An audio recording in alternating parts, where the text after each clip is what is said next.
ఈరోజు బ్రహ్మముడి ఎపిసోడ్లో ఏం జరిగిందో తెలుసుకుందాం.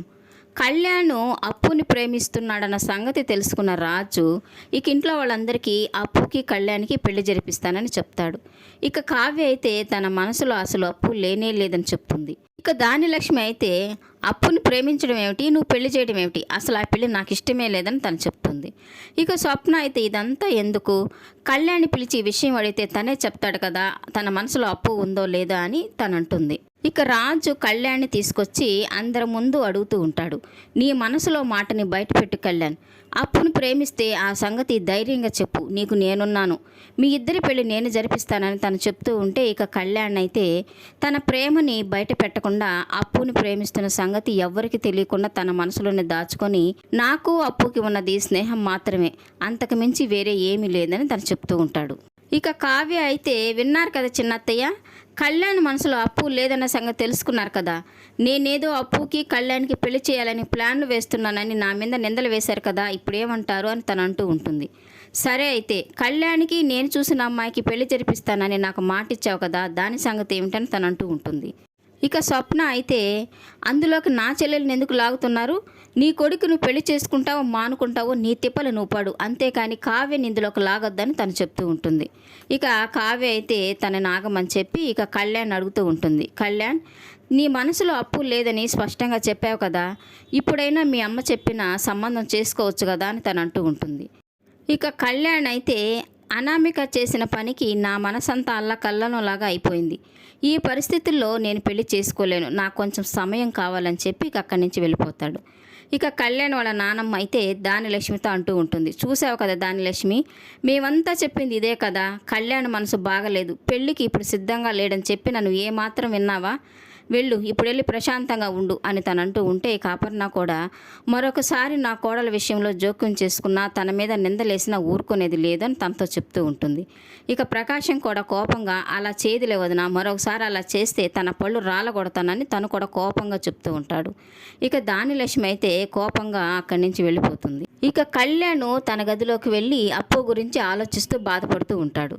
ఇక అక్కడికి వెళ్ళిన రాజు తనతో అంటూ ఉంటాడు, నిన్నింత కష్టపడి అందరి ముందు నిలబెట్టి నీ మనసులో మాటని బయటపెట్టి నీకు అప్పుకి పెళ్లి చేయాలని నేను అనుకుంటే నువ్వు మాత్రం నీ మనసులో ప్రేమను బయట పెట్టకుండా అందరికీ అబద్ధం చెప్పావు, అంతగా ప్రేమించిన వాడివి ప్రేమించలేదని అబద్ధం ఎందుకు చెప్పావు, నీ ప్రేమను గెలిపించుకోలేనప్పుడు అసలు ఎందుకు ప్రేమించావు, ఒక్క కారణం చెప్పు అని రాజు అడుగుతూ ఉంటే ఇక కళ్యాణ్ అయితే ఒక్కటి కాదన్నయ్య, చాలా కారణాలున్నాయి, నీతో మాట్లాడిన తర్వాత నేను వెళ్ళి అప్పుని కలిశాను, తనకి పెళ్ళి ఇష్టం లేకపోతే నా మనసులో మాటని బయటపెట్టి తనని పెళ్లి చేసుకోవాలనుకున్నాను, కానీ అప్పుకి ఆ పెళ్ళి ఇష్టమేనని చెప్పింది, ఇక నేను మాత్రం ఏం చేయగలను, వదిన చెప్పినట్టుగా తనని పెళ్లి చేసుకొని ఇంటికి తీసుకొస్తే తను ఇక్కడ సంతోషంగా ఉండలేదు, తనైనా మరొకరిని పెళ్లి చేసుకొని సంతోషంగా ఉంటే అదే చాలని కళ్యాణ్ చెప్తుంటే ఇక రాజు అయితే ఆ కళావతి నీ బుర్రని బాగా చెడగొట్టి నిన్ను బాగా భయపెట్టినట్టుగా ఉంది, జీవితం ఎవ్వరికి రెండో అవకాశం ఇవ్వదు, అలాంటి అవకాశం నీకొచ్చింది, ప్రేమించిన అమ్మాయిని దూరం చేసుకొని జీవితాంతం బాధపడదు కళ్యాణ్, నా మాట విను అని రాజు చెప్తూ ఉంటాడు. ఇక కళ్యాణ్ అయితే లేదన్నయ్య, నా తలరాతలో లేని ప్రేమని నా జీవితంలోకి ఎలా తీసుకొస్తావు, అప్పు నన్ను ప్రేమిస్తుంది అని చెప్పినప్పుడు నేను అనామికతో పెళ్లిపీటల మీద ఉన్నాను, ఈరోజు నేను అప్పుని ప్రేమిస్తున్నానని చెప్పబోయేసరికి అప్పు మరొకరితో పెళ్లిపీటలు ఎక్కడానికి సిద్ధంగా ఉంది, ఇదంతా నా దురదృష్టం అన్నయ్య, మా ఇద్దరికి రాసి పెట్టలేదు అంతే, ఇక వదిలేసి అని కళ్యాణ్ బాధగా చెప్తూ ఉంటాడు. ఇక రాజు కోపంగా ఇదంతా ఈ కళావతి చేసిన పని అని కావ్య దగ్గరికి వెళ్ళి తన నరుస్తూ ఉంటాడు. నువ్వు భయపెట్టి బెదిరించడం వల్ల మా పిన్ని రుద్రాని మాటల వల్ల కళ్యాణ్ నిజం చెప్పలేక అబద్ధం చెప్పాడు, అప్పుని కళ్యాణ్ ప్రేమించాడని కళ్యాణ్ని అప్పు ప్రేమించిందని నీకు తెలుసు, నీకు భయపడి కళ్యాణ్ అబద్ధం చెప్పాడు, ఈ పెళ్లితో వాళ్ళిద్దరి జీవితాలు శూన్యమైపోతాయని రాజు అంటుంటే ఇక కావ్య అయితే నన్నంటారేంటండి, నా మీద నిందలేస్తారు, అనామిక చేసిన పనికి మా ఇంట్లో వాళ్ళు కళ్యాణ్కి ఎంత దూరంగా ఉంటే అంత మంచిదని వాళ్ళు అనుకుంటున్నారు, నేను కూడా అదే అనుకుంటున్నాను, అయినా అప్పు కళ్యాణ్ ప్రేమిస్తుందని కళ్యాణి పెళ్లి చేసుకుంటానని మీకు చెప్పిందా అని తనని అడుగుతూ ఉంటే ఇక రాజు కూడా నేను ఇంకా అప్పుతో మాట్లాడలేదు, మాట్లాడి తన ప్రేమని బయటికి తీస్తాను, ఖచ్చితంగా వాళ్ళిద్దరికి పెళ్లి చేస్తానని తను అంటూ ఉంటే ఇక కావ్య కూడా సరే అయితే అప్పుతో మాట్లాడి తన మనసులో ప్రేమను బయట పెట్టించండి, అప్పుడు మీ పిన్నిని కానీ ఆ తొక్కలో రుద్రాని మాటలు కానీ పట్టించుకోను, మీతో కలిసి ఈ పెళ్లి జరిపించడానికి నాకు ఇష్టమే అని తను చెప్తూ ఉంటే ఇక రాజు కూడా నేను అప్పుని కలిసి తన మనసులో ప్రేమను బయట పెట్టిస్తాను, అప్పుడు కళ్యాణికి అప్పుకి పెళ్లి జరిపించడానికి సిద్ధంగా ఉండు అని అప్పుని కలవడానికి వెళ్తాడు. రాజు కావ్య మాట్లాడుకుంటున్న మాటలన్నీ చాటుగా ఉండి వింటూ ఉన్న రుద్రాని తన గదికి వెళ్ళి కనకానికి ఫోన్ చేసి నువ్వు అనుకున్న ప్లాన్ వర్కౌట్ అయింది, నువ్వు వేసిన ప్లాను పక్కాగా అమలైంది, ఎవరినో అనామకుని తీసుకొచ్చి అప్పుకి పెళ్లి చేస్తున్నట్టు యాక్షన్ చేసావు, అది తెలిసి కళ్యాణ్ బాధతో విలవల్లాడిపోతున్నాడు. ఆ విషయం తెలుసుకున్న రాజు అప్పుకి కళ్యాణ్కి పెళ్లి చేయాలని అడగడానికి మీ ఇంటికి వస్తున్నాడు. నువ్వు వేసిన ప్లాన్ బాగా వర్కౌట్ అయింది, నీకు కావాల్సింది ఇదే కదా, నా ముందు నటించుకు, నిజం చెప్పు అని తనని బాగా రెచ్చగొడుతుంది. ఇక కోపం వచ్చిన కనకం ఎవరెన్ని చెప్పినా నాకు నచ్చిన వాడినిచ్చే అప్పుకి పెళ్లి చేస్తాను, ఆ పెళ్ళిని మీరందరూ చూద్దురు గాని అని చెప్పి ఇక ఫోన్ పెట్టేస్తుంది. ఇక రుద్రాణి అయితే మనసులో ఈ కనకాన్ని బాగా రెచ్చగొట్టాను, ఖచ్చితంగా ఈ పెళ్లికి ఒప్పుకోదు, రాజు వెళ్ళి అడిగినా కూడా కళ్యాణ్కి అప్పునిచ్చి పెళ్లి చేయడానికి ఏమాత్రం ఇష్టపడదు, నేను అనుకున్నది సాధించానని సంతోషపడిపోతూ ఉంటుంది. ఇక రాజు అప్పు వాళ్ళ ఇంటికి వెళ్ళి వాళ్ళ అమ్మా నాన్నతో మాట్లాడుతూ ఉంటాడు.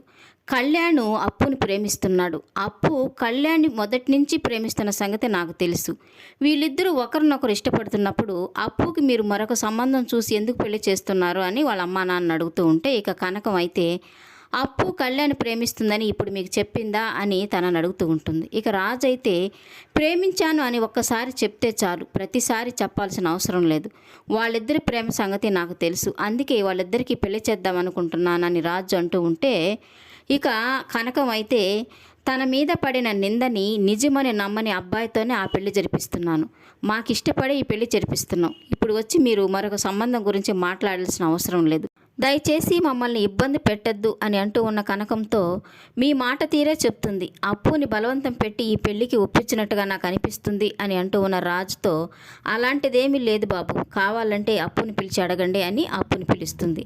ఇక అప్పు అక్కడికి వచ్చి నన్నెవరూ బలవంత పెట్టలేదు బావా, నేను ఆ అబ్బాయిని ఇష్టపడి ఒప్పుకుంటేనే నాకు ఈ పెళ్లి జరిపిస్తున్నారు అని తను చెప్తూ ఉంటే ఇక రాజు అయితే నిన్ను నువ్వే మోసం చేసుకోకప్పు, ఎవరి కోసం భయపడి పెళ్లి కొప్పుకున్నావు, మా పిన్ని గురించే కదా, అదంతా నేను చూసుకుంటాను అని తనంటూ ఉంటే ఇక కనకం అయితే సంవత్సరం నుంచి నా కూతురు ఆ ఇంట్లో కష్టాలు పడుతుంటే అప్పుడెందుకు పట్టించుకోలేదు బాబు, నా ఇద్దరు కూతుర్లు అక్కడే ఉన్నారు కదా, ఇష్టం లేకుండా పెళ్లి చేసుకొని అత్తవారింటికి వెళితే వాళ్ళంతా హీనంగా చూస్తారో నాకు బాగా తెలుసు, అప్పునిచ్చి ఇప్పుడు కళ్యాణికి పెళ్లి చేస్తే ఇదంతా కావ్య చేసిందనుకుంటారు, తన వెనకే నేను ఉండి ఇదంతా నడిపించాననుకుంటారు, అలాంటి పరిస్థితి మాకొద్దు బాబు, అప్పు అయినా తన అత్తవారింట్లో సంతోషంగా ఉంటే మాకు అదే చాలు, ఇంతటితో ఈ విషయాన్ని వదిలేయండి కనకం ఖచ్చితంగా రాజుతో చెప్తూ ఉంటుంది.